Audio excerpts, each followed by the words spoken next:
Alright, so we're recording. First off, kind of... You want me to look here or does yeah, kind of look there. I want to be off camera as much as possible. Okay. So, yeah, I'm good. Hey, what's up, y'all? This is Kaboose. I'm from Minnesota. I do hip-hop full-time, travel all over U.S., do about 100 shows a year. This is kind of my full-time gig to support my family. I got 2 kids at home, and I'm with Syntax Records. Just released the album last October called Excuse Me. Had a video come out for the single with Royce the 5'9", which is called Going Out of Control. Talk about how you kind of got started doing this. Like, what was the genesis of you getting to making music and touring and stuff like that? Oh, man. It goes way back.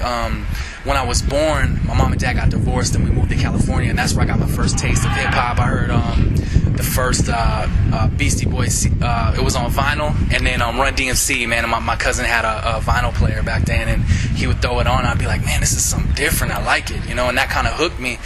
And as I was growing up, I heard more groups and just started listening to a lot of hip-hop, and I never was like, man, I want to be a rapper. I want to, this is what I want to do. It's something I liked and could connect with, and I moved back to Minnesota, and music followed me back there, and a couple tragic things happened in my life. I had a mild heart attack at the age 17, and that really changed my life, and I started questioning things and things I was doing, and I felt empty, man, like there was nothing else out there for me. Like, I've tried everything, drinking, I tried, hanging with the girls, all that stuff, man, and nothing worked. And my mom was been a believer for a long time, and she told me about God and stuff, and I was like, man, like, I started thinking about it, and I was like, I've tried everything except for that. And she kept telling me, I guarantee he won't let you down, And one night, what happened was I had a mild heart attack in high school, age 17, and I was really big into basketball, and so my dreams were there with basketball. And that happened, threw everything off, and I was like, man, what am I going to do now?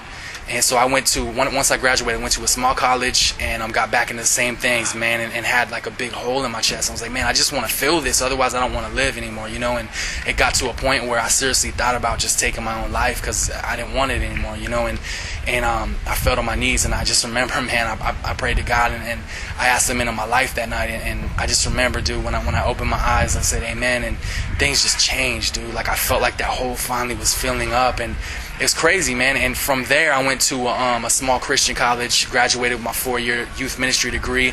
And while I was there, one night I was in my room, and I was listening. I used to get the singles all the time because you could get the instrumentals. So I used to bump the instrumentals, man. And one night I was sitting on my in the bed in my dorm room, and I just started writing, man. And it kept coming out. I wrote like 4 songs, and I ended up doing my first show 2 weeks later.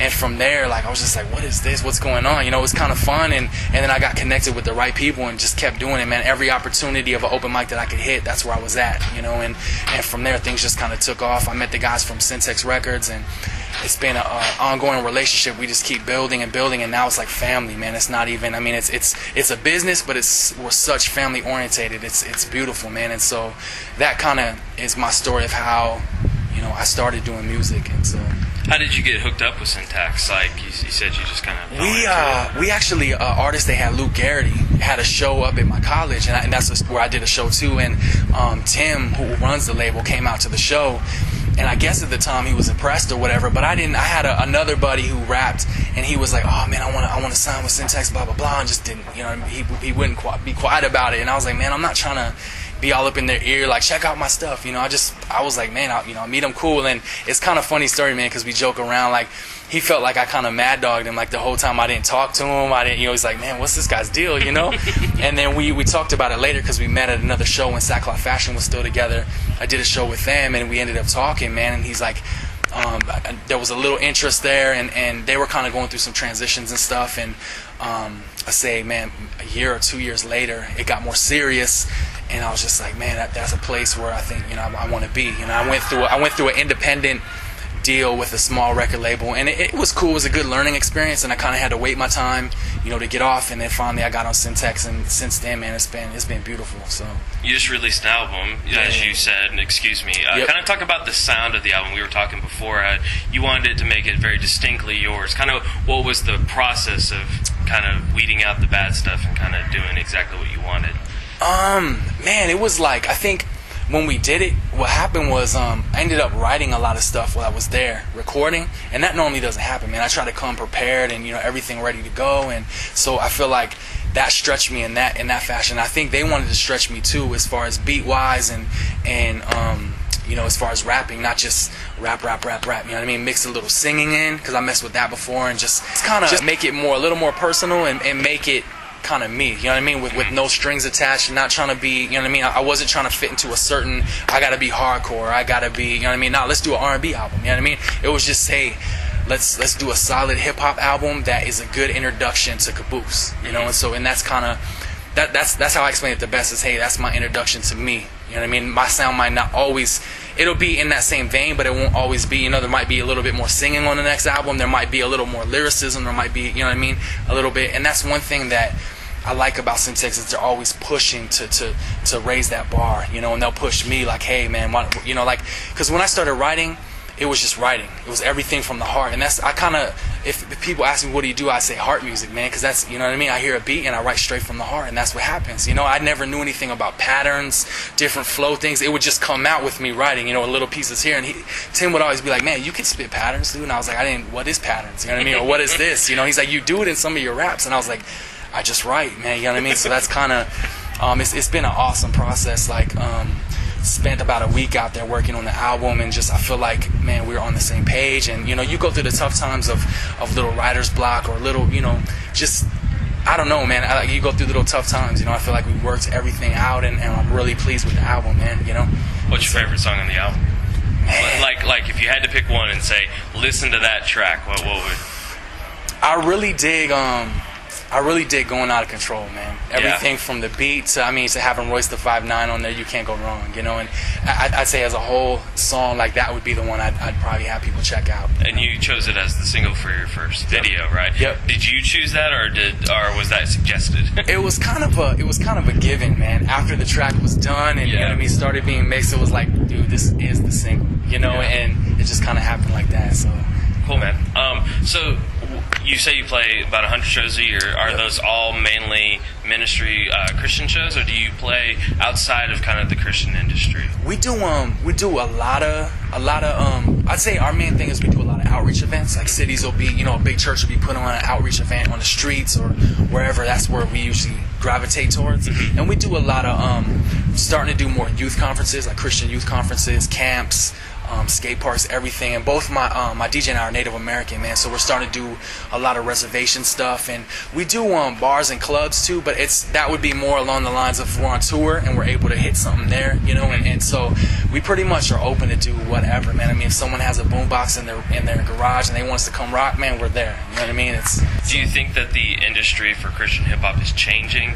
I mean, is it better these days, or is it just different, or do you find that you're still kind of running into roadblocks for either being a believer or being a hip hop guy? I think it is. I think there's a lot more Christian artists, but I think in the mainstream or the general market, if you have the tag Christian hip hop, they're like, I don't want to hear that, without even giving it a chance. You know what I mean? I think there's so many artists now, like Braille or like Red Cloud or you know what I mean, Plato, Pigeon John, where like if people listen, they're like, dang, this is dope, you know. And so my thing is kind of like, I'm just trying to get it out there, and hopefully, that's what's big with the Royce thing. Like, people that would never check out my music checked it out because he's on there, and that's his fan base, you know. And they're like, wow, I never heard of this cat, but I like it, you know what I mean? And so, and I think there's so many Christian artists now. It's starting to become flooded, man. Like, everybody's doing it now, you know what I mean? And so, and there's so many different styles and preferences of what people like, and I'm just like, man, all I can do is be me, and I think that's the best person I can be. You know what I mean? I'm not trying to, like I said, not trying to fit into a certain genre, or I'm just trying to do Kaboose music, you know, whatever that means, you know. So, what's like your favorite part about what you do? What gets you up in the morning, and just based off the memory, just what's the best part? I say my favorite part about this whole thing, man, obviously like rapping is cool, but I like building with people after shows. That's my favorite part, man, is I love people. I love like youth. I love just being able to kick it, man, and be able to listen to people's stories, or they might have caught something at my show like, wow, you went through that, I'm going through this, you know what I mean? And I'm able to speak a little bit of wisdom, and you know what I mean? And that's my favorite part. And I have, like I said, I have 2 kids, one 5, he's Samuel, and then 7, Quincy. And what I'll do is I'll take them to shows every once in a while. We'll rotate when it's close, and it's cool for them to really see what's happening and what's going on. And I'll never forget to this day, man. I was headed out to a show, and my son Samuel was like, "Oh, Dad, you're leaving for a show. You're gonna go out and reach people and be, you know." And I was like, "Man," and I never had really said anything to him. You know, it's like what he picks up, you know, and watches. And that's my thing, man. I just want to be a light, whether that's, you know what I mean, uplifting somebody for that day or giving them hope. You know what I mean? Like that's kind of my mission, man, and showing them, you know, showing them the God that I believe in. You know. Good stuff. Is there anything else you want to say before we close up?